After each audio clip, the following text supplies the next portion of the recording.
Qin Yichen menatap malam yang mengerikan. Dia mencoba untuk menghilangkan rasa takutnya. Dia menatap kegelapan dan melihat ke dalam hatinya.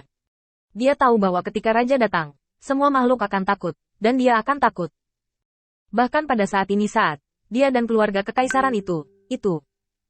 Suku-suku yang berlutut ini tidak berbeda, tidak lebih mulia dari mereka. Tapi Qin Yichen hanya ingin mengembalikan kecerdasannya ke puncaknya. Ketakutan akan membuatnya sulit untuk tenang, dan akan sulit baginya untuk tenang, dan kecerdasannya hanya akan terganggu oleh kepanikan. Tapi Qin Yichen terus-menerus membersihkan hati Tao spiritual. Tetapi di atas langit, dari waktu ke waktu, ada kekuatan yang lebih gelap dari malam yang melonjak lagi, dan suara yang membuat 10.000 dao dimusnahkan menangis dan meraung. Monyet bau, kamu telah bersembunyi di pegunungan selama bertahun-tahun untuk menjadi raja gunungmu. Raja ini memecatmu. Tapi kamu baru saja meninggalkan raja gunungmu dengan tidak benar, berdiri dan berkata kamu ingin bertarung dengan raja ini.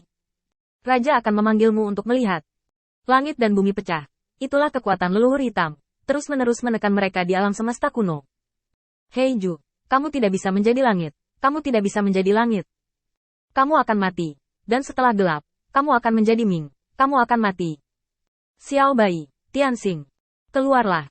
Aku di sini untuk menjemputmu. Tanda seru. Tanda seru. Yuan Qi masih medan perang itu. Bahkan di hadapan leluhur Hei. Dia pantang menyerah. Dan jarum Ding Hai Shen menyapu Yuyu. Tetapi Qin Yichen tahu bahwa leluhur Hei pasti lebih kuat dari Yuan Qi. Kekuatan Heiju tidak diragukan lagi. Dan dia adalah pemenang terbesar dalam bencana itu. Saru Seven. Sepertinya sulit untuk mengalahkannya. Ini juga alasan mengapa leluhur bayi darah gemetar dan bahkan tidak bisa memegang pedang dengan kuat. Belum lagi perbedaan kekuatan. Pertempuran Yuan Qi melawan langit, pantang menyerah dan sombong, adalah kekuatan besar alam semesta. Bahkan pantang menyerahnya sulit untuk ditulis ulang. Darkness. Belum lagi. Mereka. Bahkan leluhur bayi berdarah sudah mulai menyesalinya. Dia lebih suka pergi sendiri untuk menghadapi yang tak terkalahkan, daripada menemani putra Baize di air berlumpur ini. Bagaimanapun, Tian Wudi bukanlah orang yang pernah membuatnya gemetar ketakutan. Tetapi Raja Dewa semalam telah menjadi Raja Dewa yang mendominasi segalanya sejak awal langit dan bumi. Qin Yichen menggertakkan giginya. Mereka terus mundur dan meremas. Mereka hanya bisa mengelilingi karangan bunga elf.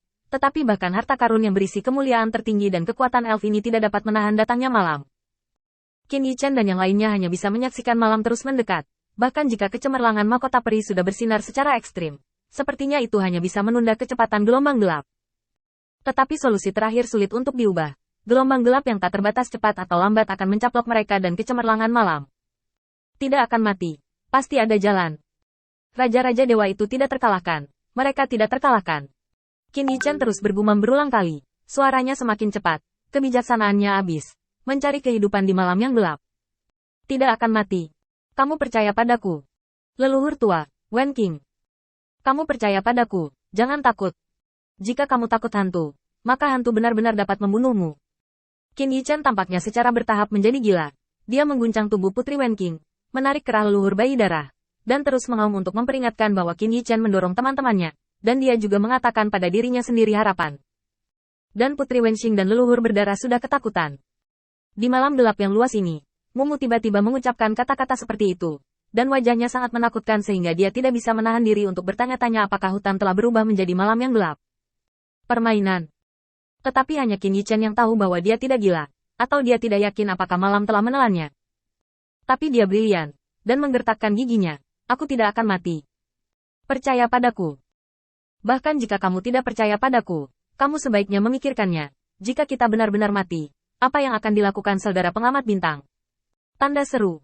Raungan ini membuat Putri Wenxing tercengang. Dan setelah Qin Yichen meraung, dia bertanya dan menjawab dengan cepat. Saudara menatap akan bekerja keras. Dia akan membakar dirinya sendiri dan menggunakan kontrak surga untuk membuat jalan keluar bagi kita. Dia akan melakukannya. Dia akan melakukannya. Karena Qin Yichen telah melihat terlalu banyak leluhur yang membakar dirinya sendiri. Menerangi jalan bagi keturunan.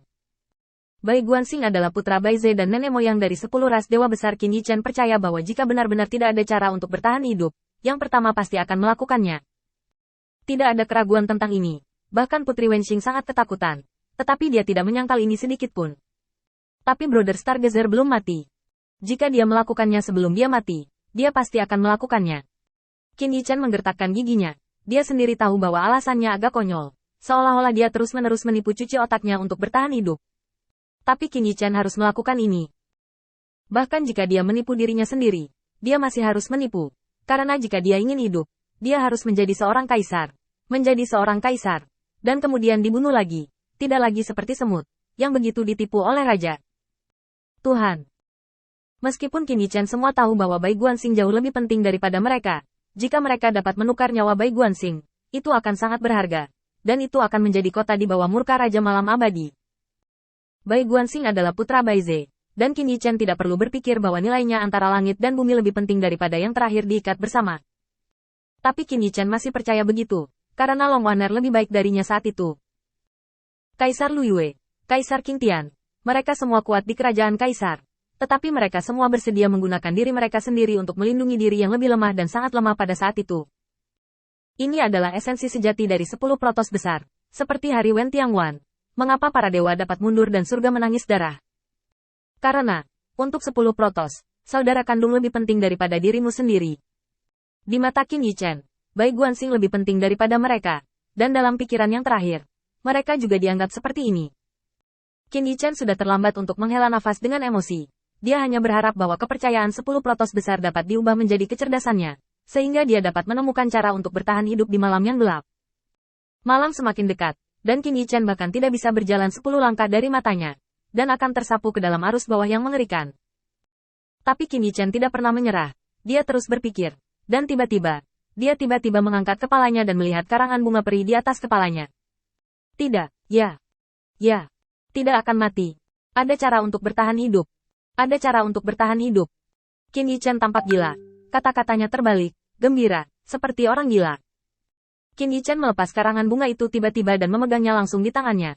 Pada saat ini, dia tidak peduli untuk menghormati mahkota peri. Dia menatap kecemerlangan karangan bunga yang mempesona tetapi tidak mencolok, dan tiba-tiba tersenyum. Kecemerlangan dan malam tercermin di wajahnya pada saat yang sama, membuat senyumnya terlihat seperti dewa dan lebih seperti iblis. Cara hidup ada di sini. Dia ingat. Ini adalah harta para elf. Dan jangan lupa, Raja semalam belum memurnikan harta ini untuk digunakan sendiri selama bertahun-tahun.